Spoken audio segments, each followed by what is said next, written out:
Welcome to another episode of Mind Your Business, the podcast. My name is Abby, and each week I will be chatting to a different independent business owner about the story behind their business journey and how they built their brand. Enjoy the episode. So hello and welcome to another episode of Mind Your Business. This week I'm joined by the lovely Margaret, and we are in her shop, the Divine Hag. She's very kindly let me record here this morning. So welcome, Margaret. Thank you. Thank you. Thank you for joining me. So why don't we kind of start from the beginning? What were you doing before you opened your shop, and how did you kind of get led into this business? Well, what happened was I was a chartered surveyor and I valued houses, and I'd done it for a very long time. But since I was little, I've done sort of healing work. I used to infuse flowers. I was like a mini witch. I would use nettles as a hair, nettle water on my hair as a conditioner when I was a teenager. And I was just always loved all the earthy stuff. And was really very sort of drawn to it and akin to it, and it was like my thing. So working as a surveyor was fine, and I did actually really enjoy it, and there are days when I quite miss it because I quite like meeting lots of different people and all that. But I've also, since I was 12, had migraine. Right. And it has had lots of different manifestations of migraine, and I don't think there's a type that I haven't had at one point or another. So it became, I would say, it was about 20 years ago at least, when I first began to get really intolerant to fragrance. Right. And it has become worse and worse. And now if I do something, if I walk into a house where they've got plug-ins and candles that are not made from essential oil, it's like a cleaver going through my head. Right. And it is that quick and that devastating. And I would often be walking out of houses not able to see properly and vomiting. Wow. So it's not like your ordinary progressive migraine. It is literally like being beaten over the head with a cleaver. And I also, partly from the same source, suffer from a hemiplegic migraine, which means I get paralysed down my left side. Right, okay. So it looks like a stroke. Yeah. And a few years ago that happened, and it was misdiagnosed as a stroke. And they very quickly, within a few months, realised it wasn't, because everything else didn't fit that profile. But I have been toing and froing for years to find out, had there been a stroke, because of different lesions in my brain. And a young sort of registrar at one point in that process decided I had a rare form of epilepsy. Right. And the day he did that, he also wrote to the DVLA, and I lost my driving licence for quite a while. So I couldn't do my job. Right. So I carried on and did a diploma in aromatherapy. Right. Because I'd always loved it. And I always, and I'm a Reiki master, and I do my own form of healing, which is very Celtic and Highland based and very earth based, and I do a lot of chakra work. So, and I had always done that. Right. So it was just like that kind of natural progression and what I was meant to do. And it is that kind of, sometimes you get hit by a baseball bat behind the legs to make you do what maybe your true path is. But it's not easy. It's not an easy thing to kind of just, have a good income. I'm a single parent, I had a teenager, and really because of these diagnoses we lost our home. And that was very difficult. It was a very hard time. We weren't homeless, we had to move somewhere else. But you lost that family. We ended up moving between London and Glasgow quite a bit to try and find work and stay well, and it was just awful. It was really bad. And then in that was about 2014, event happened. 2017, on January the 1st, I was feeling quite sad, and I was in Oban. My youngest daughter had gone to Cuba on a sort of working holiday, because she'd been homeschooled, and the people who she did clubs with went to Cuba for 3 weeks, and she joined them and went up and worked with Cuban people. And that'd be amazing. Yeah, it was great. She really loved it, but she was away. So I didn't, at that point we were in London, so I didn't stay there. I came up and I went and stayed with my sister in Oban. And on the 1st of January 2017, we were walking on the beach, which is wee Ganavan, it's a smaller beach, and my mum and dad used to live across from it. So summers when I was like 4 and 5, we practically lived on the beach. And I had a real moment, and I've got the pictures of that day when I felt, and I've done this before, but it was very, very profound, and I said to my sister, all our female relatives are here with us today. I just felt that. It was very, very profound. And I kind of felt I could almost see back in time when she was a baby. And us playing. So it was a kind of... all those memories that are attached to those beaches. It was a real duality thing. And I said to her then, I said, you know, I've just been so miserable and I'm not following the path, and I'm going to do this aromatherapy thing. I'm going to make sprays for people like me that can't tolerate all these smells. I've got a hypersense of smell, so I can blend really well. So there's gifts attached to the curse. And I did it. And I just kind of went very quickly. I just did it. I just thought, so that was... it was a bit mad, because I'd already been making lots of stuff for people as presents. So I went and I knew I wanted green bottles because I didn't want to be blue like Neil's Yard. I didn't want brown. I wanted something very definitive. Set you apart. Because I also had in my head I want to build a brand. I want this to be for people like me, and for people that want purity, and for people that don't want artificial fragrance. I want people, essential oils are still chemicals. They're not risk-free. You can kill your dog with them. They're not. They are still chemicals. We still need to know about them. But to me, it's a route that is more natural than fragrance, which can, floors me, can bring on asthma, it can do all sorts of things. It's hormone, it affects your hormones, artificial fragrance. So you've got to be, it's kind of something as well that I'd like more people to be aware of. I'm more aware of what they're putting on their bodies and what they're breathing into their lungs. It's going right through their body, because people don't know. It's a real minefield, though, isn't it? It is. It's good though that you're passionate about the natural side of things, and I think it shows in all your products and even your branding and stuff. I think it's really... So that was only 2017, did you say? January? That was January, and by April I did a huge trade show in Excel, and I knew nothing. It was hysterical. Just chucked right in at the deep just went and did it, and I was like, oh my god, I know nothing. But from that, I've had a wholesaler that's made regular orders. That's amazing. They didn't come to me till about a year later, and they wrote me, some... But you were obviously on their radar. And yes, so that was nice. So were you doing that from home to start with, like making your products there? Yeah, I did it in London, I did it in the conservatory. Right. And I did sell to some shops and online, and then I came up here and I did it from my living room. Right. And it just wasn't practical. So much equipment that goes with it. The shop orders, there's all sorts of things, and even although it does smell really lovely, when I take the lid off the box with all the aromatherapy oils in it, it's really heady. It's kind of like a wee bit they're just the concentrated oils. It's like whoa.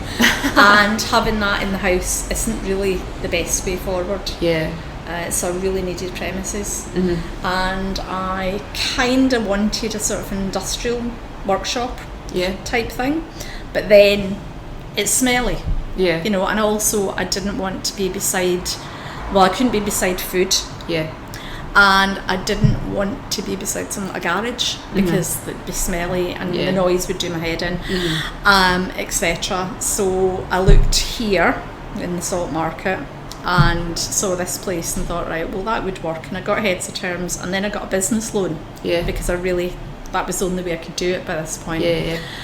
And I was a bit like, oh my god, nobody will lend me money, what am I going to do? And I went with the business plan, got a business loan, which was really exciting. But one of the conditions was I had to sign the lease. So I ended up signing the lease here. which is fine. Because the good things about having the sort of shop front is, well, it's very light, it's nice, it's very relaxing, and all the light goes in, and that's nice. Big doors so people in wheelchairs can get in, because I injured my knee at one point, was in a wheelchair, so I'm more aware of that. You could get the lovely big table in and people can sit around it, and I do workshops. So I do aromatherapy workshops where people come and they make a spray and a rollerball perfume, all natural, and I do candle making and wax melt workshops. I'm looking at possibly doing soap, and I'm going to do hen parties where they can make sexy massage oil and learn how to do a sort of a mini massage. That's such a nice idea. It's something a wee bit different for hen nights as well, isn't it? Yeah, I seen you had an event with the bloggers who brunch girls. They were here. Was it the room spray one that they did? That was the one they did. They loved it. It looked like a great day. They got a little book. I do a little book that's got some quite common oils and where they come from, how they're used, how they mix with others, and in the middle of that they've got 2 recipe cards where they write down their own recipes.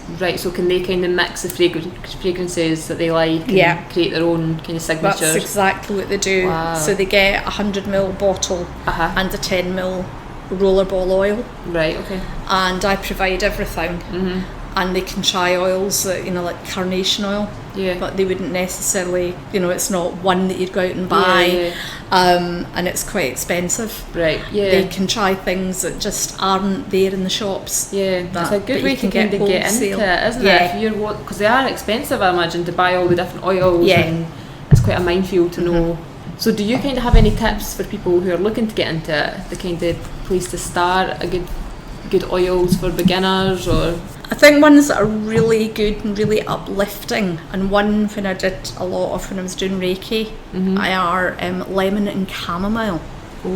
Which might not sound like they mix really well, but if you've got like a little oil burner, 2 drops, put some water in it. So you can put them in the oil burners? 2 drops of lemon and 2 or 3 drops of chamomile, depending on how you feel, and it just kind of calms you down and raises you up. Because chamomile is really calming and beautiful. I mean, it's in the name. And kind of can zone you out. And lemon, there was a study done in Japan, and it showed that it was kind of an odd way that they framed it, but it was put through an office aircon. And they measured the mistakes that they made prior and the mistakes that they made when they were using the lemon oil, and it was about 70% less. So it helps concentration, and it's also very uplifting. So if you're a bit depressed, that is a great mix. If you're feeling kind of done and depressed, that's a really, really nice mix to have. Something to lift you up a bit. If you are wanting a bit of a, if you're studying or something, again, peppermint and rosemary are amazing because they help you retain. They're really good for short-term memory, and they help you concentrate, and they kind of give you a bit of a wee boost, so you're a bit kind of zingier. And one of the ones that a lot of people think is amazing for sleep, and again, I think it's a bit cynical that it's sold for this so much, is lavender. Lavender has lots of great properties, but it can give you, if you have triggers by scent and things, it can give you a migraine. If you have asthma, it can make you wheezy. Like my sister has asthma, she can't be in the room, as does my daughter. They cannot be in here if I'm working with lavender, because their wheezing would get really bad. And and that's out there, and people are spraying it in their pillows, and not well in the night. And it's always lavender. It's always lavender, and it can make you feel, if it's quite concentrated in the morning, you feel hungover, feel quite groggy, and that you haven't really. And part of that is it works in your third eye chakra, so it affects your dreams. So you can have really busy dreams. So you're not getting the rest. So you're not getting that deep kind of good quality sleep. So I make a sleep spray that's got things like geranium and rosemary, and it's got lavender in it. But not just purely lavender. But it's not overwhelming you with lavender, and it's blended so as it shouldn't affect you.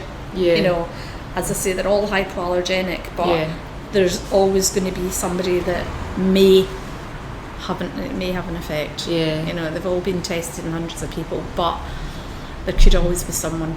Yeah. There's so many different ones for different things, and it's such a minefield, isn't it? Yeah. So the calamine and lemon one. Chamomile and lemon. Lemon, that's a good one. It's a really good standard one because you can have it all over the house. Yeah. And you don't have to worry about it. Yeah. I've heard a lot of good things about the peppermint oil. I hear a lot of people using that. It's really good to get rid of mice and squirrels. Oh, really? Mm-hmm. Ah. Is it peppermint that's for like motion sickness and stuff? Yeah. Is that peppermint? Yeah, but I would use peppermint and ginger together. Right, okay. Yeah. Because it's quite... If you use peppermint undiluted, it can make you vomit. Ah, right, okay. You know, it's so it can do the opposite. It can, and they quite often do the opposite, and you get people going, oh, I had a migraine, they put peppermint on. I think quite often it is maybe a tension headache, because I know a lot of migraine people, if they have peppermint, it makes them sick. Right, okay. So it is one of those, it's almost homeopathic in a way. It's like it's too much if it's doing the opposite. Yeah. So... Right. So you need to be careful. You do. It's quite a mad wee thing. Yeah. No, but that's why those workshops are so good, so you can kind of give them that expertise, and people are not just going and doing it themselves and making themselves ill. Another thing is, I think people don't realise how little they have to use. Yeah. And they're going like, oh, how many? I'm going like, use 1 drop of the ones that you want and see how that is. Right. And then up your concentration once you've got a smell that you like. Yeah. And then maybe only use 5 drops each, and they're going like, oh my god, is that all you need? Like, so you don't need to go out and buy loads of, you know, I'm going to start selling 5 ml little bottles of oil, because that's adequate for people to make, you know, they'll do little kits, and that's adequate for people to make their own sprays. Yeah. 10 mils is quite often it's too much. Right. Because by the time they get round to using it, it's probably started to decay and it doesn't smell as nice. Right, okay, so is there like a life on them then? Right, okay. Yeah, no, so those workshops sound amazing. But kind of going back to your branding, I know you mentioned that you're quite big on the branding. So the logo, I'm going to pop up pictures on Instagram so people can see what we're talking about. But where did the inspiration for that come from? Right, well, what happened, you know, when I said I did it all really quickly, I went to 2 or 3 graphic designers and asked them, you know, this is my vision, and I'm having green bottles, and what do you see as it's, you know, it's not just feminine, it's for everyone, and blah blah, and this is the name, and I'll tell you about the name in a minute. And they kept giving me flowers, and it was like flower washes, and it was very...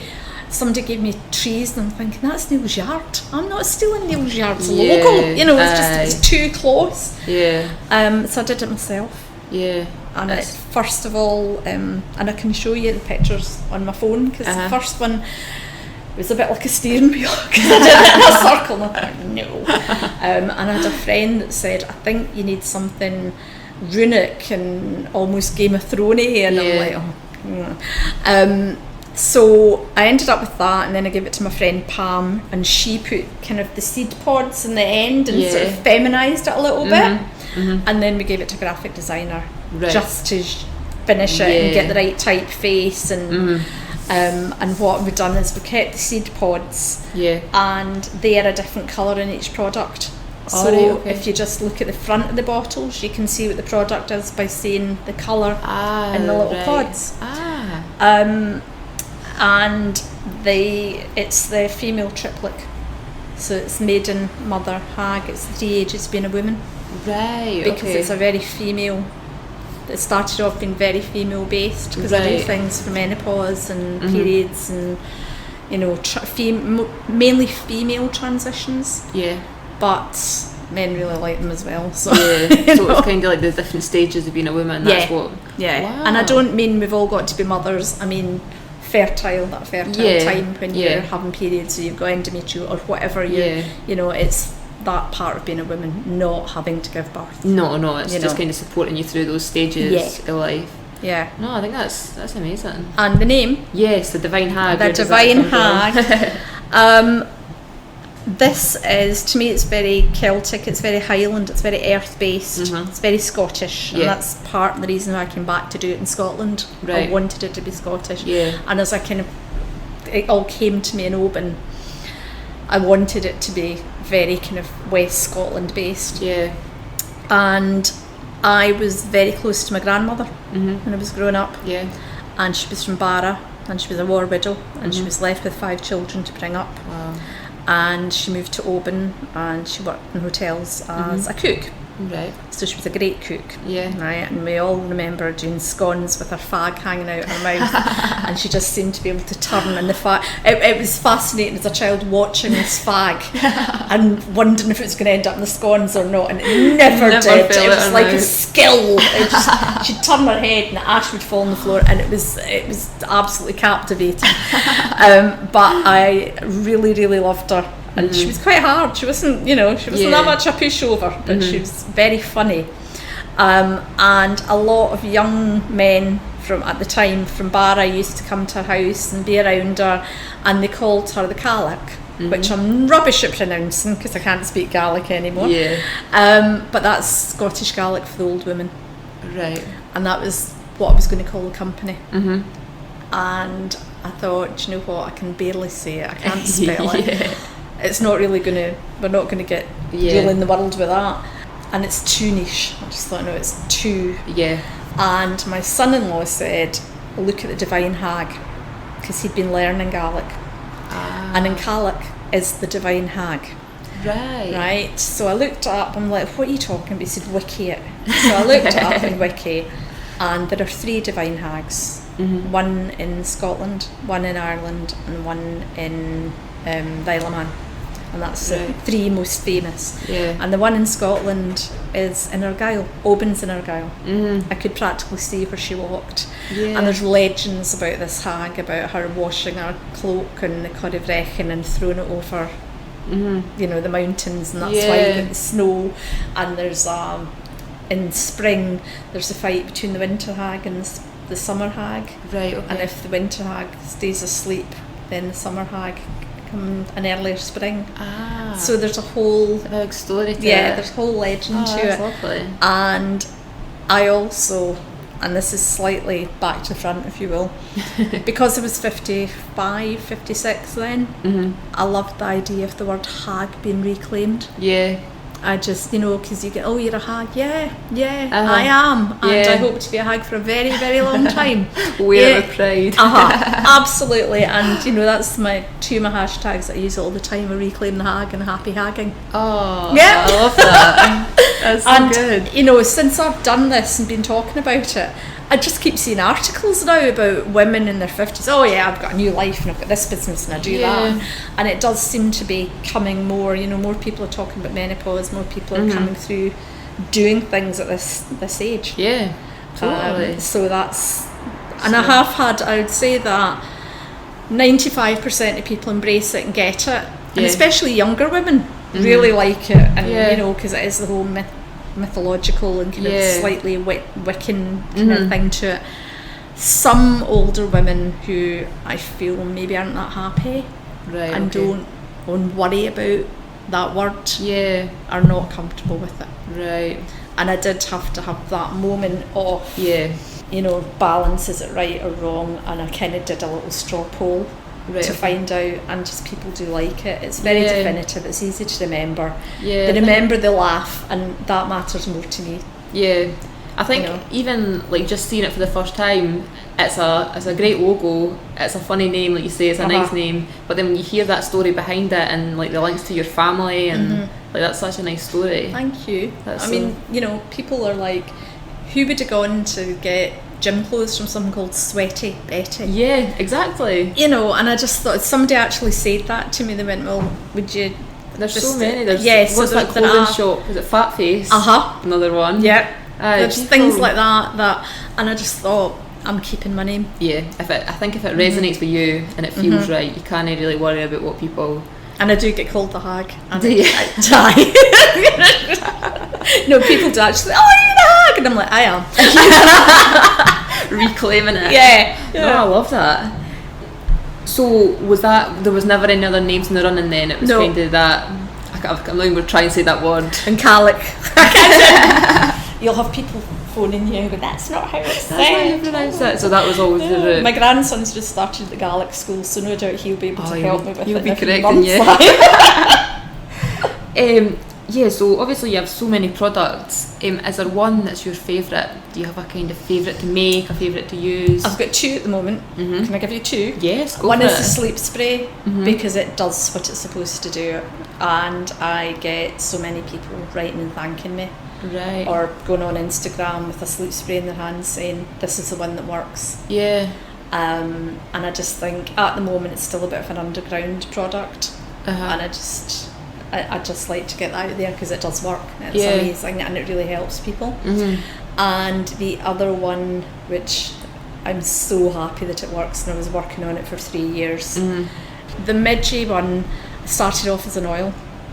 And it was kind of a passion project because I get eaten by midges, right? And I hate taking targets for them. They are, and I hate taking antibiotics. And most summers I end up having to have them because I'd scratch my whatever they'd got me, and it would get septic, and I'd get cellulitis, and yada yada.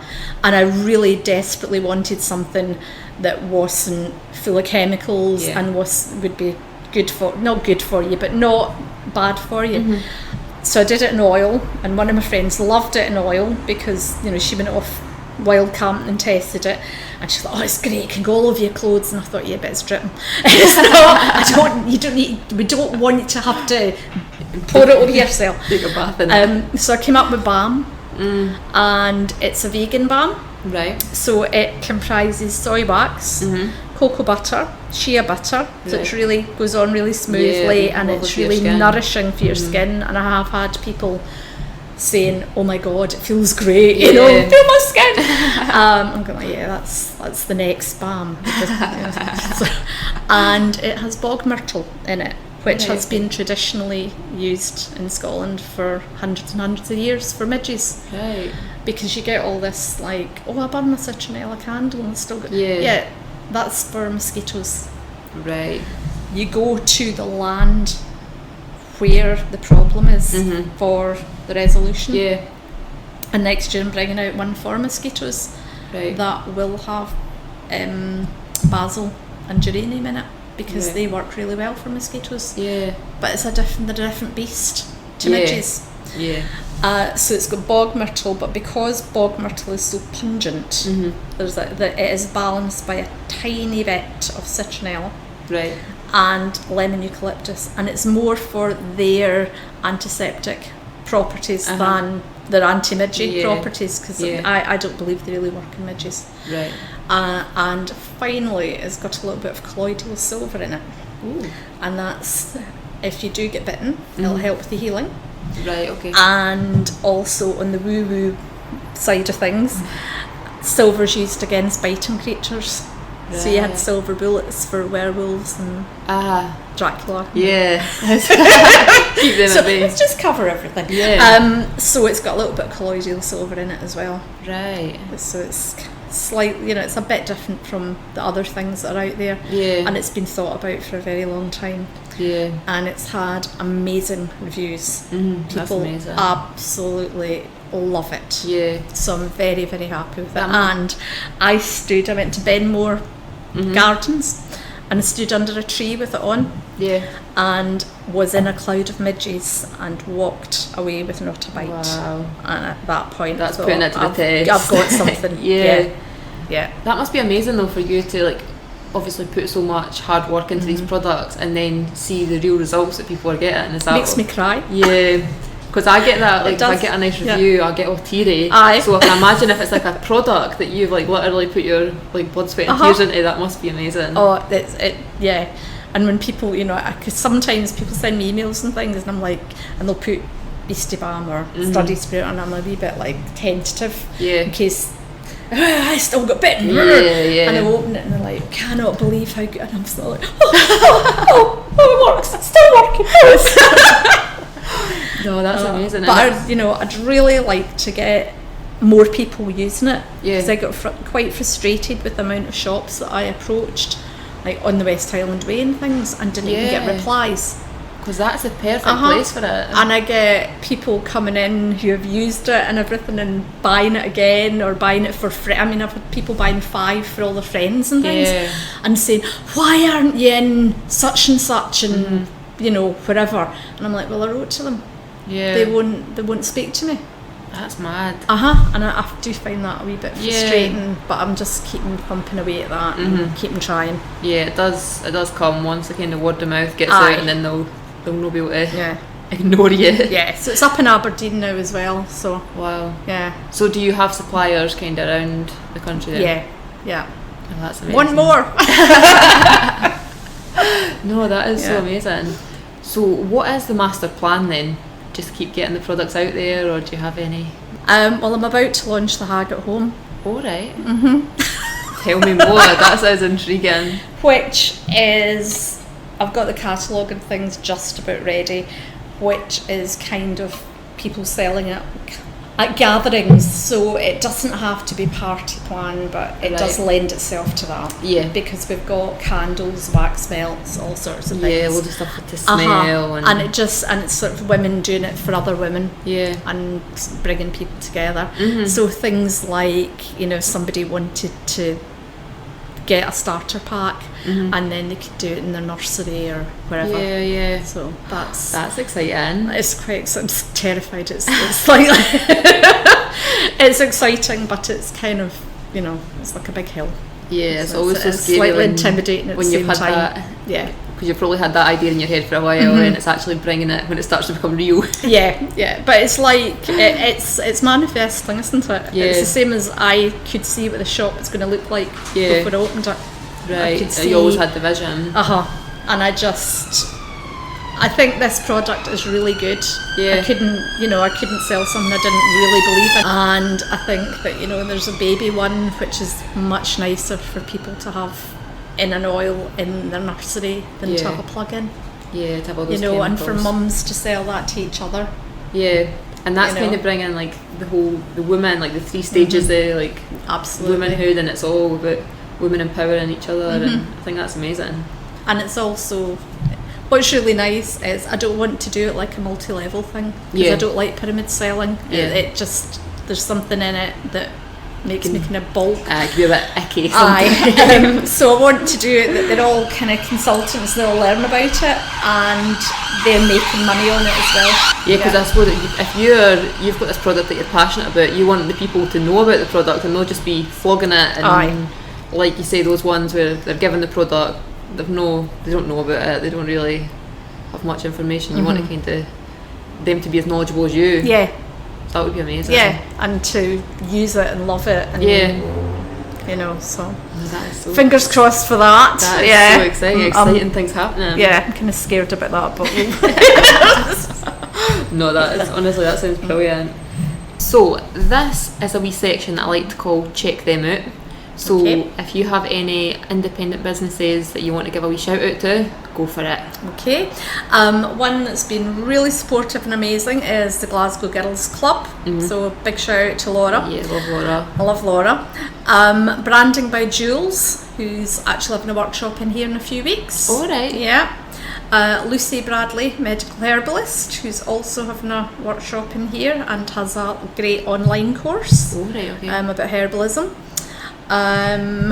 The other one, which is this amazing woman called Kat Patterson, and she is the Straight Talking Ginger, and I've just done her online course on Amazon Books, and we'll be getting some books up on Amazon shortly under my copyright of the Divine Hag, so look out for those. Exciting. Very exciting. Thank you, Kat. Amala lingerie that I've just done a giveaway with, and I think that's it. That you? Yeah. Wow. Yeah. Oh, and yourself. Yeah, definitely go and check them out. And the last thing is for you to plug yourself. So where can people find you? What have you got going on? Any events? People can find me at 117 Salt Market, Glasgow. There's loads of parking in King Street Car Park because the council have gone and charged for Sundays now. Oh. I'm usually in the shop between 12 and 4.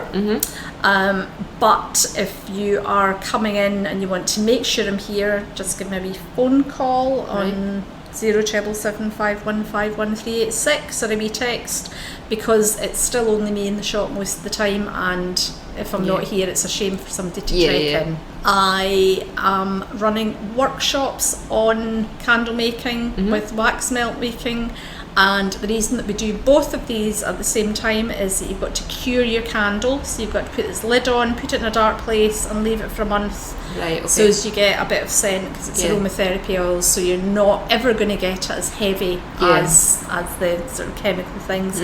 So you have wax melts as well, because it's really good to have a bit of instant gratification, because you can just take them home and burn them. So you've got your wee smells there, and they are great fun.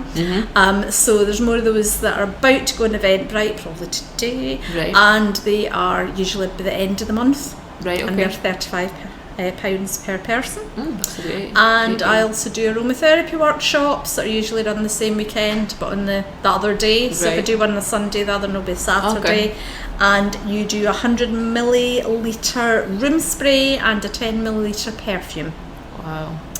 Perfume oil roll on, and you also take away everything that you need that you would have used, and you also take away a little book that's got some of the more usual aromatherapy oils mentioned in it, and tells you a bit about the history, what the actual flowers etc look like, and in the middle of that book you've got your 2 bespoke recipes where you write down your own recipes for your own fragrance. So the ones that I've created. That's amazing. And you mentioned about bringing the bottles back when people are finished. When people buy anything in the shop or online or whatever, if they return the bottle to me, they get £1 off the next purchase. That's amazing. Because everything I want, and have always wanted everything to be as recyclable as possible, which is why we use glass bottles and tin tins, and also why things are then not in a box, because that's extra packaging and it's not necessary. And a lot of people charge a lot extra money for putting things in boxes, and I just like to keep it simple. I'm maybe shooting myself in the foot keeping it simple, but let the products speak for themselves. I think that's the way I want to keep it. Oh, amazing. And can people find you on Instagram? Are you on? I'm on Instagram, _divine_hag, and divine is spelt with an I. Right. Because it's like divination, so not the devil.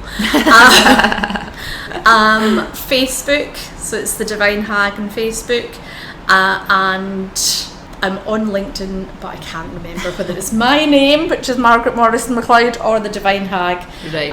But if you look up either, you'll probably get me under one or t'other. Perfect.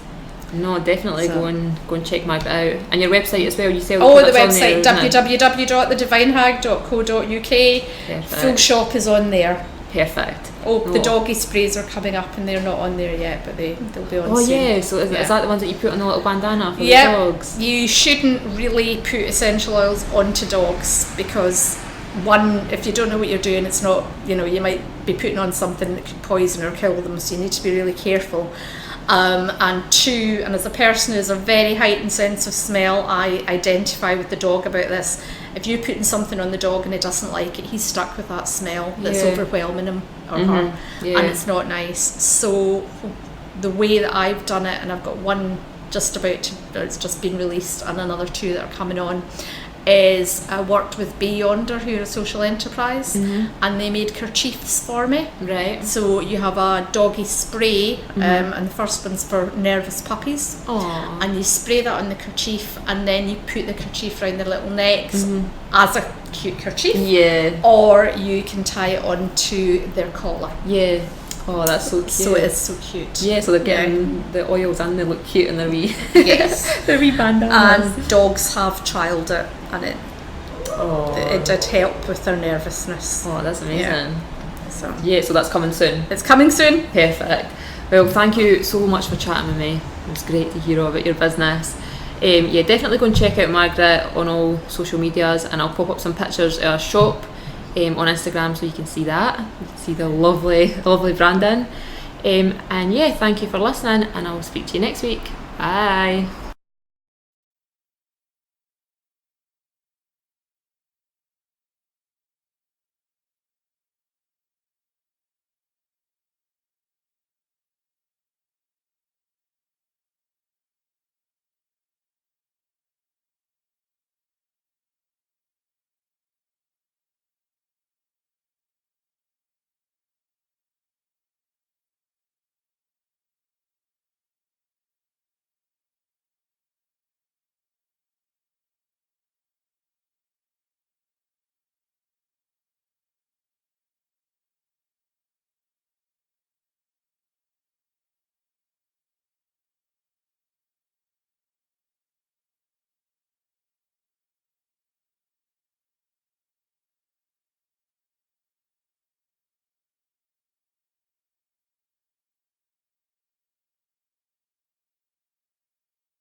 Thank you for listening to this episode of Mind Your Business. If you're not already, be sure to follow us on Instagram, Facebook and Twitter at Mind Your Business Podcast for updates on future guests and behind the scenes look at what we've been chatting about in this episode. See you next week.